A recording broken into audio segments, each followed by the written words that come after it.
este video te vamos a presentar un caso práctico para aprender a calcular el costo y la estructura de capital y así elegir la mejor opción de deuda.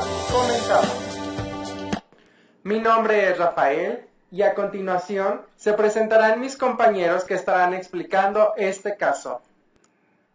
Hola, mi nombre es Yesenia. Hola, yo soy Carla. Hola, mi nombre es Javier. ¿Qué tal? Yo soy Vanessa. Hola, mi nombre es Elizabeth. Para comenzar, vamos a estudiar los conceptos que se utilizarán en este caso. El costo de capital es el rendimiento promedio requerido por los inversionistas de una empresa. Los componentes del costo de capital son costo componente de las deudas, costo componente de las acciones preferentes, costo componente de las utilidades retenidas y costo componente de la emisión de nuevas acciones comunes. La suma de los cuatro componentes nos da como resultado el promedio ponderado de los costos de capital. Supongamos que la empresa Huarache Veloz se dedica a hacer zapatos para dama y caballero. Desea conocer el porcentaje promedio de deuda de sus cuatro componentes. Calcularemos el costo componente de la deuda, suponiendo que tenemos los siguientes datos, donde KD es la tasa de deuda y el ISR es la tasa de impuesto. Multiplicamos la tasa de la deuda por 1 menos la tasa del impuesto, que esto nos dará como resultado 6.30%. Continuamos con el costo componente de acciones preferentes, en el cual utilizaremos un dividendo por acción preferente con un valor de 170 pesos, un precio por acción preferente de 1.500 pesos y un costo de flotación del 7%. Recordando que el costo de flotación es un costo en el que se incurre cuando una empresa vende acciones. Con la fórmula proyectada obtendremos un resultado del 12.19%. Para obtener el costo componente de utilidades retenidas existen tres modelos. Comenzaremos con el modelo de evaluación de activos de capital. En el modelo de evaluación de activos de capital, KLR es la tasa libre de riesgo con un 9%, KM es la tasa de mercado con un 15% y B es beta. Este último es un índice de sensibilidad del mercado. Sustituimos en la fórmula proyectada dando como resultado 18%.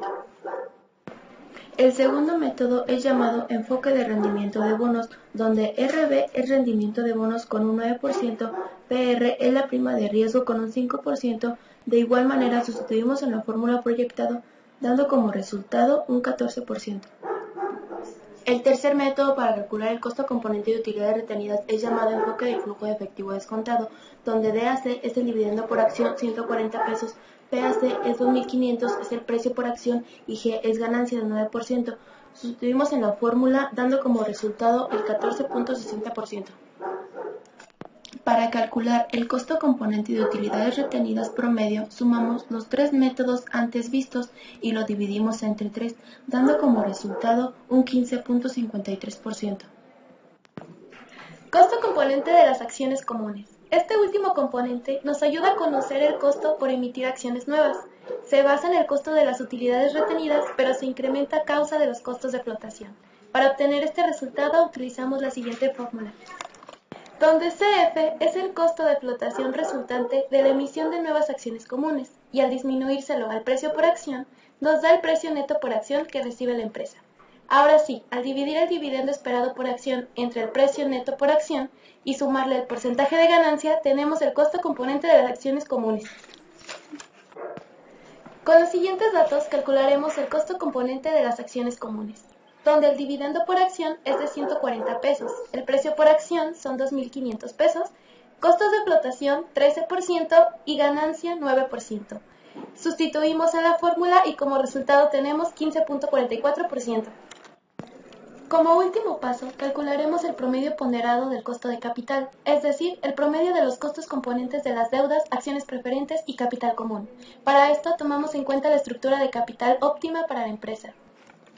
Hacemos la sumatoria de multiplicar el resultado de cada costo componente por el porcentaje que representa en la estructura de capital, teniendo como resultado 11.32%. Esta es la tasa de rendimiento que requiere la empresa para hacer frente al costo de los recursos financieros utilizados, es decir, el rendimiento requerido por los inversionistas de la empresa. Continuaremos con lo que es la estructura del capital. Esta es la combinación de deuda y capital contable de una empresa. Una estructura óptima es aquella que genera un equilibrio entre el riesgo y el rendimiento. Para este ejercicio tenemos un escenario pesimista donde la probabilidad es de 0.1, normal de 0.5, optimista de 0.4, en los cuales se esperan ventas de 10 millones, 15 y 20. Después continuamos con los costos fijos, que ascienden a 3 millones y medio, esto para cada año, y costos variables de 6, 9 y 12 millones respectivamente. Restando estos conceptos a nuestras ventas, tenemos una utilidad antes de impuestos e intereses de 500,000, 2 millones y medio y 4 millones y medio respectivamente. En esta tabla se muestra el porcentaje de deuda que se puede adquirir con base en el capital, además del interés a cobrarse para cada monto. Ahora haremos el cálculo suponiendo que tuviéramos una deuda de 0%. Primeramente pasaremos la utilidad antes de impuestos e intereses.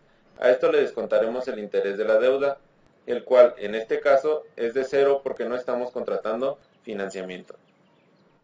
A este resultado le quitaremos el impuesto que es del 30%, dándonos una utilidad neta de 350,000 pesos, 1,750,000 pesos y 3,150,000 pesos respectivamente en los tres escenarios.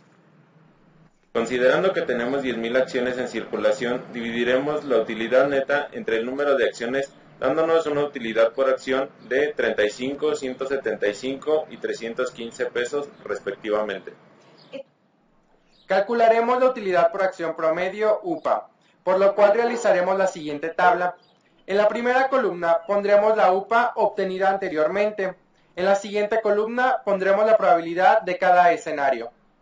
A continuación, obtendremos desviación estándar, iniciando por restar a la UPA promedio. Siguiendo con el resultado, se elevará al cuadrado y al final lo multiplicaremos por la probabilidad del escenario, dando como resultado 3.312, 882 y 3.841.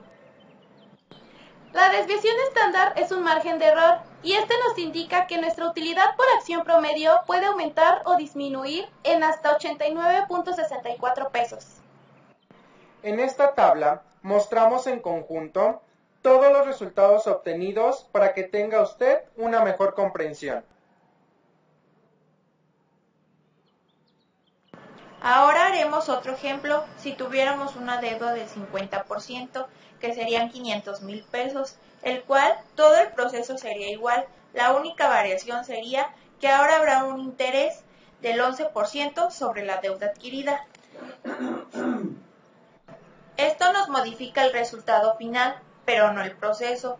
Otra variación son el número de acciones. Recordemos que teníamos 10,000 acciones y al adquirir deuda disminuye nuestro capital, quedando con 5,000 acciones. Mostrando los siguientes datos que fueron obtenidos de ejercicios anteriores y además considerando otros porcentajes de deuda que van del 0% al 60%, podemos calcular la tasa requerida y el precio estimado por acción para determinar el promedio ponderado del costo de capital.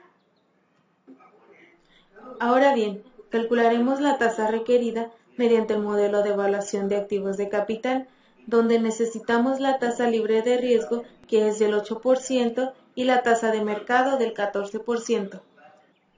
La fórmula para obtener la tasa requerida es igual a la tasa libre de riesgo más la tasa de mercado menos la tasa libre de riesgo, la cual se multiplica por el beta. Y ahora, en sustitución de la fórmula con los datos de la deuda al 0%, tenemos como resultado un MBAC del 13.40%. Continuamos con el último componente para poder determinar el promedio ponderado del costo de capital, donde la fórmula es precio por acción igual a la utilidad por acción entre el modelo de evaluación de activos de capital. En sustitución de la fórmula y con los datos de la deuda al 0%, tenemos como resultado un precio por acción de 1.619.40.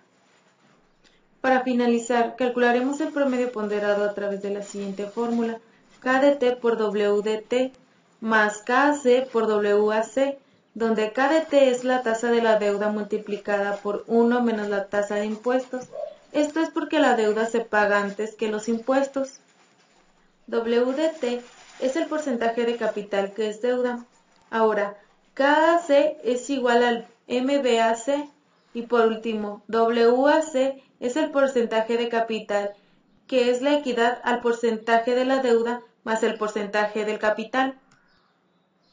Por último, tenemos que en sustitución de la fórmula y con los datos de la deuda al 0%, obtenemos un promedio ponderado del costo de capital de 13.40%.